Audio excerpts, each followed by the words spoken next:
Hello friends.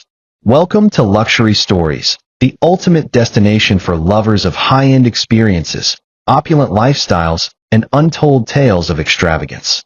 Your support means the world to us. Please do well to hit that subscription button and turn on the notification bell to get notified on our subsequent stories. Don't forget to like and share with friends. Now, relax and enjoy the story. The morning sun spilled through the tall windows of the Carter household in Brightfield City, Solara, casting long shadows across the polished marble floors. The luxurious home, with its sleek furniture and glittering chandeliers, was a facade for the chaos within. Amelia Carter, 32, stood in the kitchen, her auburn hair pulled into a messy bun, her sharp green eyes flashing with frustration. She slammed a coffee mug onto the counter, the sound echoing through the open-plan living space. Across from her, James Carter, 35, leaned against the island, his tailored suit pristine, his dark eyes cold and calculating. Their voices, already raised, filled the air with venom. "You think I don't see you sneaking texts to her, James?" Amelia snapped, her hands trembling as she pointed at him. "I'm not blind. You're cheating again, aren't you?" James smirked, his voice dripping with condescension. "Oh, Amelia, always so dramatic. Maybe if you weren't so paranoid, we wouldn't be screaming every day. I'm texting clients, not some mystery woman." "Clients?" Amelia laughed bitterly, stepping closer. "Don't lie to me. I saw the way you smiled at your phone last night. You never smile at me like that anymore. Maybe because you're always yelling." James shot back, his calm facade cracking. He straightened, towering over her. "You're suffocating me, Amelia. Every day, it's the same accusations. I'm sick of it." The argument wasn't new. The neighbors in their upscale Brightfield neighborhood had grown used to the Carters shouting matches, their voices carrying through open windows. Mrs. Thompson next door had once whispered to a friend, "Those two fight like they're trying to burn the house down." Today, though, the tension felt heavier, like a storm about to break. Amelia's voice softened, but her words cut deeper. "You know what, James? I deserve better than a man who lies to my face. I'm done begging for your respect." James' eyes narrowed, his jaw tightening. "Then leave, Amelia. Go on, walk out. But you won't. You love this life too much, my money, my name. You're nothing without me." The words stung, and Amelia's face flushed with rage. She grabbed her purse from the counter, her voice shaking. "We'll see about that. I'm not your prisoner, James. Not anymore." Their fight was interrupted by the honk of a taxi outside. They were due to board the Solara Express, a scenic train winding through Solara's cliffs and valleys, for a business trip to seal a real estate deal. The ride was meant to be a chance to network with Brightfield's elite, but for Amelia and James, it was just another battleground. At Brightfield Central Station, the platform buzzed with travelers. The Solara Express gleamed under the midday sun, its sleek silver carriages promising luxury. Amelia and James boarded, their silence icy as they took seats in a crowded first-class carriage. Passengers, dressed in suits and designer dresses, glanced at them, sensing the tension. A young man, phone in hand, scrolled through social media, oblivious to the drama brewing. The train lurched forward, its wheels clacking rhythmically. Amelia stared out the window, her reflection pale against the passing greenery. James, flipping through a newspaper, broke the silence. "You're embarrassing us, Amelia. Keep your voice down when we get to the meeting." She turned, her eyes blazing. "Embarrassing us? You're the one who can't keep your hands off your phone. Who is she, James? Tell me her name." Heads turned. A woman in a red hat whispered to her companion. "They're at it already." James' face reddened, his voice low but venomous. "You're making a scene. Stop it, or I swear." "Or what?" Amelia challenged, leaning forward. "You'll lie some more? I know you're seeing someone.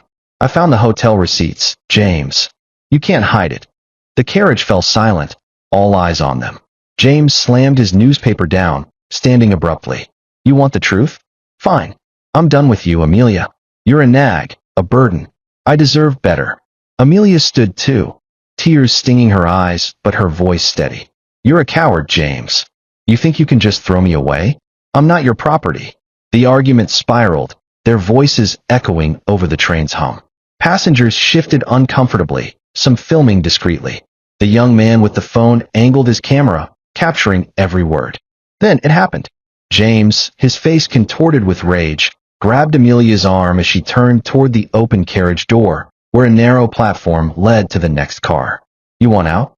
Then get out," he roared. Before anyone could react, he shoved her hard. Amelia stumbled, her scream piercing the air as she fell through the open door, tumbling into the blur of the valley below. The train sped on, its brakes useless at full speed. Passengers gasped, some screaming, others frozen in shock. The young man's phone shook, but he kept recording, the footage destined to go viral. James stood, breathing heavily, his hands trembling. As the carriage erupted in chaos, he muttered under his breath, "Rest in peace, at least I'm free now." His words, cold and final, were drowned out by the passengers' cries. The video, uploaded minutes later to Solara's social media, sparked a firestorm. Hashtags like #TrainHorror and #JusticeForAmelia trended. The blurry footage of Amelia's fall replayed endlessly, igniting debates about domestic violence and betrayal. In a remote valley below the Solara Express tracks, the world was quiet, save for the rustle of leaves and the distant hum of the train fading into the cliffs. The valley, lush with wildflowers and jagged rocks, cradled a broken figure, Amelia Carter. Her body lay twisted among the stones, her white blouse torn, blood seeping from a gash on her forehead. Her breathing was shallow, her consciousness gone, but she was alive, barely. Marcus Gray, 33, trudged through the valley, his rugged boots crunching on the earth. A former mercenary with a scarred past, he'd come to Solara to escape his demons, seeking solace in its wild landscapes. His dark hair was streaked with gray, his eyes sharp but haunted. He carried a backpack, his only companion on these solitary hikes. As he rounded a bend, he froze. There, among the rocks, was Amelia. "Damn it," he muttered, dropping to his knees beside her. He checked her pulse, his fingers steady despite the grim scene. "Hang on, lady. You're not done yet." Marcus worked quickly, his training kicking in. He tore a strip from his shirt, pressing it to her head wound to slow the bleeding. Her leg was bent at an unnatural angle, and her ribs heaved with labored breaths. "You're a fighter," he said softly, though she couldn't hear him. "I've seen worse. You'll make it." He lifted her carefully, her weight light in his strong arms, and began the trek to a small clinic he'd passed a mile back. The valley's uneven terrain slowed him, but Marcus moved with purpose, his jaw set. "Stay with me," he urged, glancing at her pale face. "I don't know who you are, but you didn't deserve this." At the Brightfield Valley Clinic, a modest building with peeling paint, Dr. Clara Bennett, 45, was finishing her rounds. Her kind eyes and steady hands had saved countless lives in this underfunded outpost. When Marcus burst through the door, Amelia limp in his arms, Clara sprang into action. "Over here," she called, pointing to a gurney. "What happened?" "Found her in the valley," Marcus said, laying Amelia down. "Looks like she fell from the train." "She's bad, Doc." Clara's team moved swiftly, hooking Amelia to monitors and starting in 4. "Multiple fractures, head trauma," Clara muttered, assessing the damage. "She's in shock. We need to stabilize her now." She glanced at Marcus, her voice firm. "You saved her life bringing her here. Stay close. We might need you." Marcus nodded, stepping back, but watching intently. "She's got a chance, right?" Clara's eyes met his, resolute. "I'll do everything I can. She's a fighter, I can tell." As Clara worked, Amelia slipped into a coma, her body fighting to survive. Marcus lingered, his gaze distant. "I've seen too many people left for dead," he said quietly, more to himself than Clara. "Not this time. Whoever did this to her, they don't get to win." Clara, stitching Amelia's head wound, glanced up. "You're keeping this quiet, aren't you? If someone pushed her, they might come looking." Marcus nodded grimly. "She stays a ghost until she's ready to haunt them. That's a promise." Meanwhile, in Brightfield City, James sat in a police station, his face a mask of false grief. "It was an accident," he told Detective Samuel Reed, his voice steady. "We were arguing, she got too close to the door, and she fell. I tried to grab her, but it was too late." Reed, skeptical, scribbled notes. "We'll investigate, Mr. Carter. Passengers are saying it wasn't an accident." James shrugged, his heart cold. "Believe what you want. She's gone. That's all that matters." Back in the valley, rumors of a mystery savior began to spread online. fueled by a hiker who'd seen Marcus carrying a woman. Social media posts speculated wildly, with hashtag Valley Hero trending alongside hashtag Train Horror. Amelia, unconscious and hidden, was already a legend, her story just beginning. 3 months had passed since the Solara Express incident, and Brightfield City buzzed with its usual rhythm. Skyscrapers gleaming under the Solara sun, streets alive with vendors and commuters.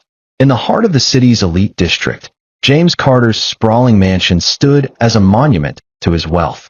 Its manicured lawns and towering columns masked the darkness within. Inside, James, now 35, adjusted his black tie in a gilded mirror, his dark eyes glinting with satisfaction. The memorial service for his wife, Amelia, was about to begin, and he was ready to play the part of the grieving widower. The mansion's grand hall was transformed into a somber stage. White lilies adorned every surface, their scent heavy in the air. Guests in tailored suits and elegant dresses milled about, their hushed conversations punctuated by the clink of champagne glasses. A massive portrait of Amelia, smiling radiantly, hung above the fireplace, a cruel irony, given James' role in her death. He stood near the portrait, shaking hands, his face a practiced mask of sorrow. "Thank you for coming," James said to an older couple, his voice low and measured. Amelia would have loved to see everyone here. The woman, dabbing her eyes with a handkerchief, nodded. "She was such a light. How are you holding up, James?" "It's hard," he replied, letting his voice crack just enough. "Every day, I replay that moment on the train. If I'd just held her tighter," he trailed off, looking away, and the couple murmured sympathies, unaware of the lie. In truth, James was thriving. Free from Amelia's defiance, he felt unshackled. He'd already begun dating Sophia Lane, a 28-year-old socialite with a cascade of blonde hair and a penchant for luxury. She hovered nearby, her red dress a stark contrast to the mourner's black, whispering to a friend about their upcoming trip to Solara's coast. James caught her eye and winked, a secret thrill passing between them. He was also quietly liquidating Amelia's assets, her marketing firm, her investments, transferring funds to offshore accounts. To him, her death was a windfall. Outside, the media swarmed, their cameras flashing as guests arrived. The Solara Express incident had made James a reluctant celebrity, and his memorial was the event of the week. But not everyone was fooled. Detective Samuel Reed, 40, stood at the edge of the lawn, his weathered face set in a frown. He'd been investigating the train incident, poring over passenger testimonies and that viral video of Amelia's fall. Something didn't add up. James' story, "She fell during an argument," felt too clean. Reed approached a colleague, Officer Daniels, who was scanning the crowd. "Notice anything off about Carter?" Reed asked, nodding toward James, who was now consoling a teary guest. Daniels shrugged. "Guys putting on a show, but that's normal for rich folks, right?" "No proof," he pushed her. Reed's eyes narrowed. "No proof yet. He's too calm. Most widowers don't throw parties this fast." He jotted a note in his pad. "Check Carter's finances." Inside, Lily Harper, Amelia's best friend, slipped through the crowd, her journalist's instincts on high alert. At 30, Lily was sharp and relentless, her curly brown hair tucked into a neat bun, her hazel eyes scanning for clues. She'd never liked James, and his crocodile tears made her stomach churn. Sipping a glass of water, she eavesdropped on a group of James' business associates. "He's selling her company already?" one man whispered. Bold move for a grieving husband. Lily's ears pricked. She sidled closer, pretending to adjust her purse. "And those offshore accounts," another added. "He's moving money fast." Her heart raced. "You snake," she thought, glaring at James across the room. She pulled out her phone, texting a contact at her news outlet. "Dig into James Carter's finances. Something's fishy." Lily vowed to expose him, for Amelia's sake. As the memorial ended, James gave a tearful speech, his voice breaking as he spoke of Amelia's tragic accident. The crowd applauded, moved, but online, the reaction was brutal. Clips of his speech, uploaded by attendees, sparked a firestorm on Solara's social media. "Those tears are faker than his tan," one user posted, with hashtag fake tears trending within hours. Memes of James dabbing his dry eyes with a handkerchief went viral, and Brightfield's gossip blogs dissected his every move. The city was watching, and James' facade was cracking, even if he didn't know it yet. In the sterile quiet of Brightfield General Hospital, the beep of monitors filled room 312. Amelia Carter lay in a crisp white bed, her auburn hair fanned across the pillow, her face pale but alive. 3 months in a coma had left her frail, her once strong frame weakened by broken ribs, a fractured leg, and a patchwork of scars. But on this morning, her eyelids fluttered, and her green eyes snapped open, wild with confusion. "Where am I?" she croaked, her voice hoarse from disuse. Her head throbbed, memories fragmented. A train, James' angry face, the rush of wind as she fell. Panic surged, but so did rage, hot and unyielding. Dr. Clara Bennett, 45, was at her side in seconds, her calm presence a balm. "Easy, Amelia," Clara said, adjusting the foredrip. "You're in Brightfield, General. You've been out for 3 months. You're lucky to be alive." Amelia's eyes darted around the room. White walls, a window framing the city skyline. 3 months, she whispered, her hands clenching the bedsheet. "What happened?" "The train. James." Clara sat beside her, her voice gentle but firm. "You were found in a valley after falling from the Solara Express. A man brought you to a clinic, and you were transferred here. You had broken ribs, a fractured leg, and a head injury. There are gaps in your memory, but you're healing." Amelia's breath hitched. "Falling? I didn't fall. He pushed me." Her voice rose, trembling with fury. "James pushed me off that train. He wanted me dead." Clara's eyes softened with understanding. She'd suspected as much, given the rumors swirling around the case. "I believe you," she said quietly. "But you need to stay calm. Your body's been through hell, and you're not out of the woods yet." Amelia shook her head, tears burning her eyes. "I'm not staying here. He thinks I'm dead, doesn't he? I'll make him pay. For everything." A knock interrupted them. Marcus Gray stepped in, his rugged frame filling the doorway. His dark eyes, shadowed by his past, softened when he saw Amelia awake. "You're tougher than you look," he said, a faint smile tugging at his lips. "I'm Marcus. I found you in that valley. Thought you were a goner." Amelia studied him, her guard up, but grateful. "Why'd you save me?" she asked, her voice sharp. Marcus shrugged, leaning against the wall. "Seen too many people left to die? Didn't want to add you to the list. Plus, whoever did this to you, they don't deserve to win." His words struck a chord. Amelia's jaw tightened, her mind racing. "They won't. James, all those people who believed his lies, I'm coming for them. But I need to be stronger. Smarter." Marcus nodded, his gaze steady. "I can help with that. I've got skills. Training, tactics. If you want to take him down, I'll teach you how to do it right. But it won't be easy." Amelia didn't hesitate. "I don't care. I want him to feel what I felt. Helpless, betrayed. I'll do whatever it takes." Clara frowned, her doctor's instincts wary. "Amelia, revenge is a dangerous path. You're still healing. At least let me keep you hidden here. If James finds out you're alive." "He won't." Amelia cut in, her voice like steel. "No one can know I'm back. Not yet." Marcus crossed his arms, impressed by her fire. "All right then. We start slow, physical therapy, then training. You'll be a ghost until you're ready to haunt him." Amelia nodded, a plan forming in her fractured mind. She'd rebuild herself, not just to survive, but to destroy James' world. As Clara adjusted her chart, a nurse outside whispered to a colleague about the miracle patient who'd survived a train fall. The rumor, overheard by a visitor, hit Solara's social media by evening. Posts about a mysterious woman defying death sparked wild theories, with hashtag miracle survivor trending alongside blurry hospital photos. Amelia, still plotting in the shadows, was already a legend, her vengeance just beginning. In the quiet outskirts of Brightfield City, Solara, a secluded cabin nestled among towering pines and rolling hills stood as Amelia Carter's sanctuary. The wooden structure, weathered but sturdy, was hidden from the world, a perfect place to rebuild a shattered woman into a weapon. Inside, the air smelled of pine and sweat, the walls lined with maps, training gear, and a makeshift computer station. Amelia, now 32, stood in the center of the room, her auburn hair cropped short and dyed jet black, her green eyes burning with determination. She wore a fitted tank top and leggings, her body leaner but stronger after weeks of grueling training under Marcus Gray's guidance. Marcus, 33, a former mercenary with a rugged frame and piercing eyes, circled her, his voice steady but firm. Again, Amelia. Block, then strike. You're not just fighting, you're surviving.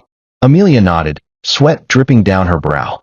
She raised her fists, dodging Marcus' mock punch and landing a sharp jab to his padded chest.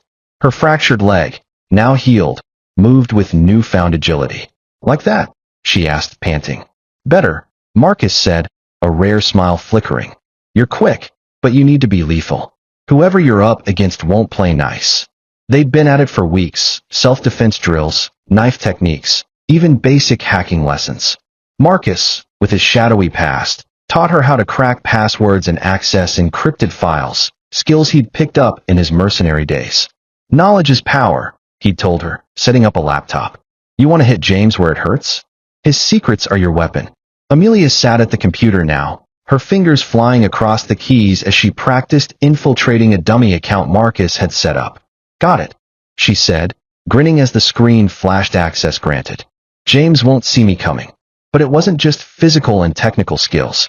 Marcus pushed her to master psychological tactics, how to read people, manipulate their weaknesses, and blend into any crowd. You're not Amelia anymore, he said one evening, tossing her a black leather jacket. You need a new name, a new vibe. Someone James won't suspect. Amelia stood in front of a cracked mirror, slipping on the jacket.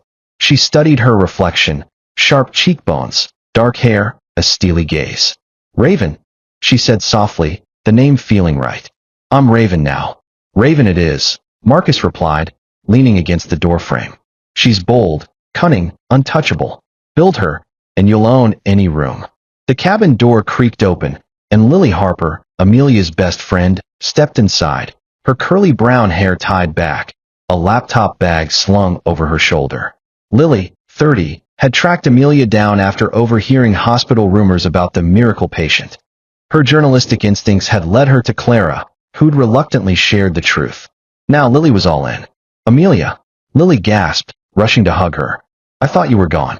When I heard you were alive, God, you look different. Amelia hugged her back, her voice thick. It's Raven now, Lily. Amelia's dead until I'm ready. But I need you. James is hiding something, and I want it all exposed. Lily's eyes gleamed. I'm already on it.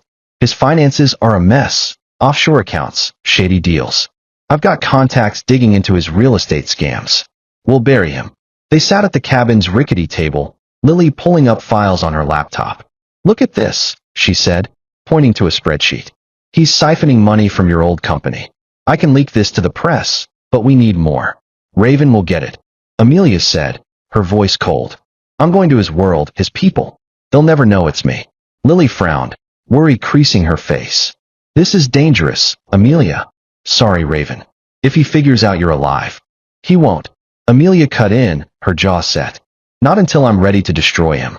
That night, Raven posted her first cryptic message on a new, anonymous social media account. A storm is coming. The guilty will fall. The post, vague but ominous, spread like wildfire across Solara's online forums. Users speculated wildly, dubbing the account Raven and creating fan pages. Hashtag Ravenstorm trended, with theories ranging from a hacker collective to a vengeful ghost. Raven, still in the cabin, watched the buzz grow, her lips curling into a smile. The world was ready for her. The Brightfield Grand Hotel glittered under a starlit sky, its ballroom packed with Solara's elite for James Carter's annual charity gala. Crystal chandeliers cast a warm glow over tuxedos and sequin gowns, the air thick with perfume and ambition. James, now a local celebrity riding the wave of his tragic widower story, stood at the podium, his tailored suit accentuating his charm. At 35, he was in his element, basking in the crowd's adoration, though his dark eyes scanned for threats. He hadn't forgotten the hashtag #FakeTears backlash, and Detective Reed's questions lingered like a shadow. Unbeknownst to him, Raven had arrived. Amelia, transformed, glided through the gala in a sleek black gown, her short black hair styled in loose waves, her green eyes hidden behind smoky makeup. She was unrecognizable, her movements confident, her smile calculated.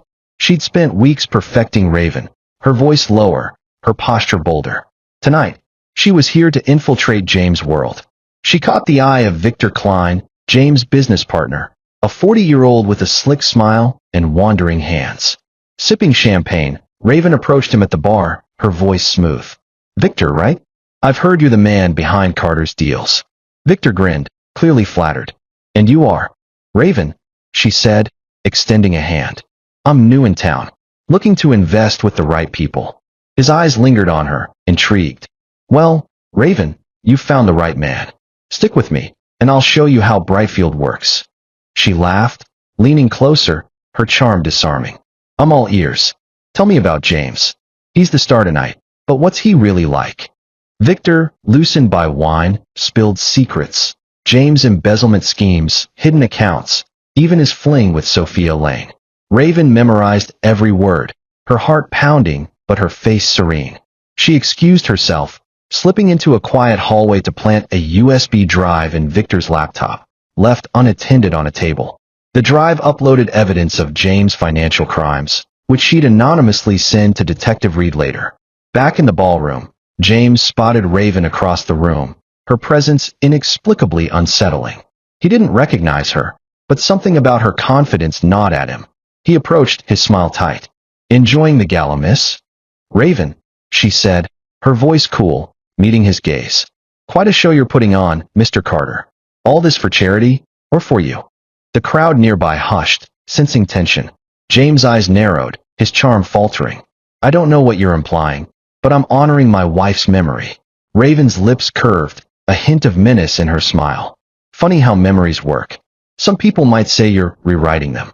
The exchange, caught on a guest's live stream, exploded online. #WhoIsRaven trended as viewers dissected Raven's cryptic jab, with clips of James' flustered reaction racking up millions of views. Social media buzzed with theories. Is Raven a scorned ex? A whistleblower? Amelia's ghost? Meanwhile, Lily, working from her newsroom, leaked James' affair with Sophia to a gossip site.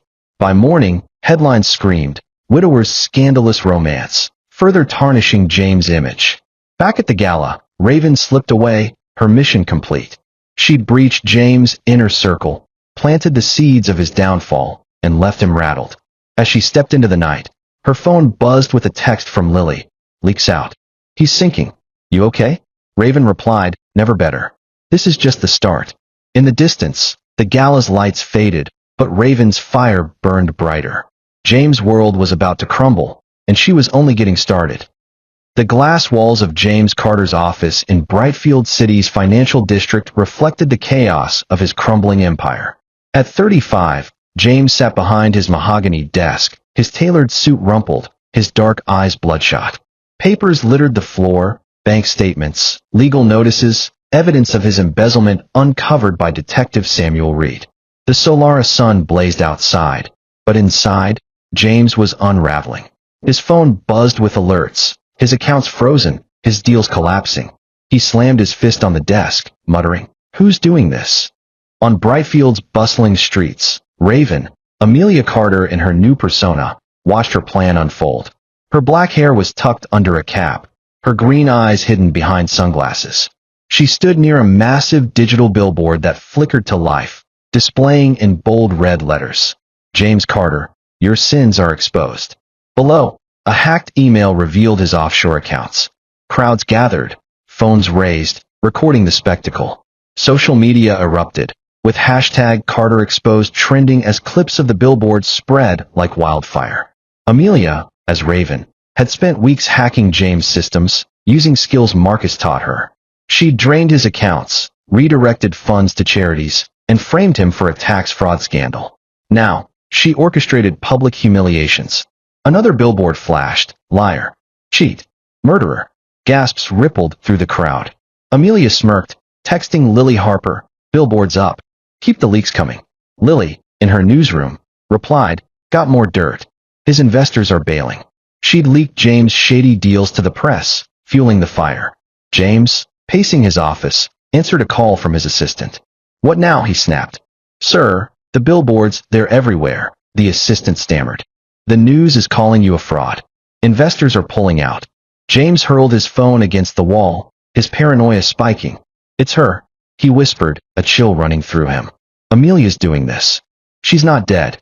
The thought, once absurd, now consumed him. He'd seen Raven at the gala, felt her eerie familiarity. Was it possible? That evening, Amelia tracked Sophia Lane, James' new girlfriend, to a trendy Brightfield cafe. Sophia, 28, sipped wine, unaware of the storm approaching. Amelia, still as Raven, slid into the seat across from her, her voice low. Sophia, you don't know me, but you need to know James. Sophia frowned, confused. Who are you? Call me Raven, Amelia said, sliding a folder across the table.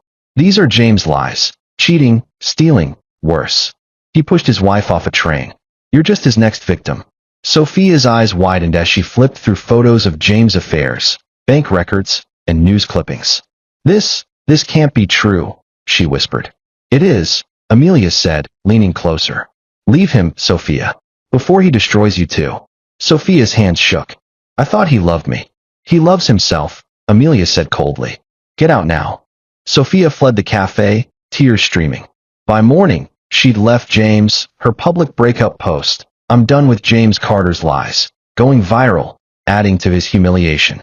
James, alone in his office, saw the post and smashed a glass, screaming, Amelia, if you're out there, I'll find you.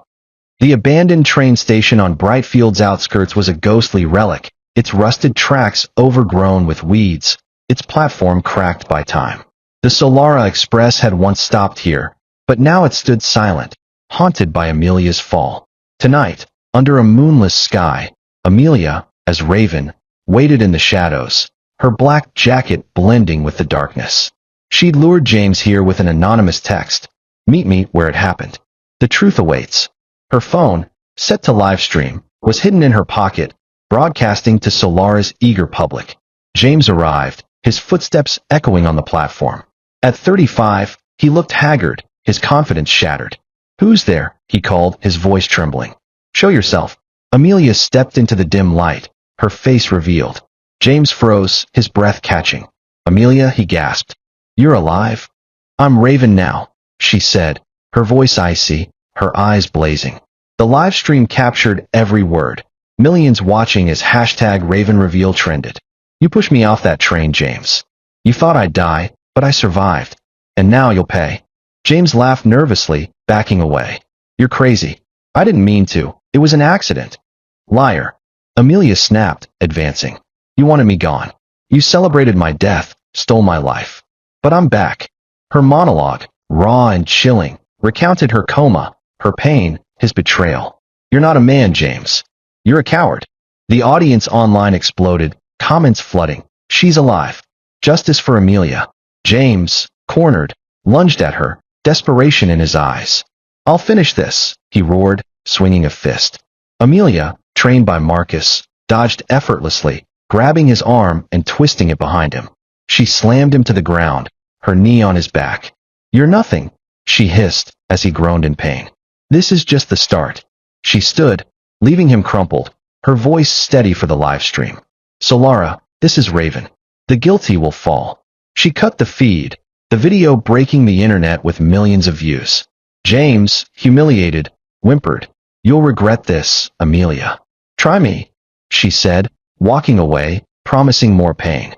In Brightfield, Detective Reed watched the live stream in his office, his jaw tight. She's a victim, but it's vigilante justice, he muttered to a colleague. Do I stop her or let her finish? She's got the city on her side, the colleague said. Carter's done. Reed sighed, torn. Amelia's reveal had shifted everything, and Solara was watching her every move. Brightfield's courthouse loomed over the city, its stone facade echoing with the weight of justice. Inside, Amelia Carter, still known as Raven, sat in the gallery, her black hair tucked under a scarf, her green eyes fixed on James Carter. The courtroom buzzed as Lily Harper's evidence, bank records, emails, and witness testimonies, unraveled James' embezzlement and fraud. At 35, James, in handcuffs, looked defeated, his charm gone. You've got nothing on me, he shouted, but the judge silenced him. Amelia's lips curled as he was sentenced to prison. Outside, on Brightfield streets, Raven's final blow struck. Digital billboards flashed. James Carter, liar, thief, betrayer. Crowds gathered, former allies publicly denouncing him on live TV. Lily's leaks fueled the fire, with hashtag Justice for Amelia trending globally as courtroom footage went viral. Amelia orchestrated a protest, banners reading "No More Lies," shaming James' legacy. His business empire collapsed, his assets seized, leaving him penniless. In a quiet cafe, Marcus Gray met Amelia, his rugged face concerned. "You've won, Raven, but this rage, it's eating you," he said. "You're having nightmares, aren't you?" Amelia's hands trembled, haunted by dreams of the train. "I can't stop Marcus. He deserves nothing." "You're more than vengeance," Marcus urged. "Don't lose yourself." She pushed forward, but his words lingered, her heart heavy with the cost of her fury. On a quiet Brightfield beach, waves lapped at the shore as Amelia stood alone, the Solara sunset painting the sky gold. At 32, she was no longer Raven, her black hair growing out, her face softer but scarred. James was in prison, her revenge complete. She met Lily and Dr. Clara earlier, hugging them tightly. "You saved me," she told Clara, tears falling. "And Lily, your courage made this possible. We're family now," Lily said, smiling. "You're a legend." Marcus joined them, offering a new start. "Come with me, Amelia. We could build something new," he said, his eyes hopeful. Amelia shook her head gently. "I need to find peace alone, Marcus. But thank you." As they parted, she walked to the water's edge, whispering, "I'm free now." Lily recorded her quiet monologue, sharing it online. The video, showing Amelia's strength and vulnerability, sparked hashtag #SurvivorRaven, inspiring a global movement for betrayed survivors. Detective Reed, closing the case, watched the clip, muttering, "She's one of a kind." He admired her, letting her walk free. Amelia gazed at the horizon, a spark in her eyes hinting at her next adventure, fighting for others like her. Solara's viral legend was just beginning. Thanks for watching. If you find this story interesting, do well to hit the subscription button and turn on the notification bell for our subsequent stories. Don't forget to like and share this video to others. See you in our next story.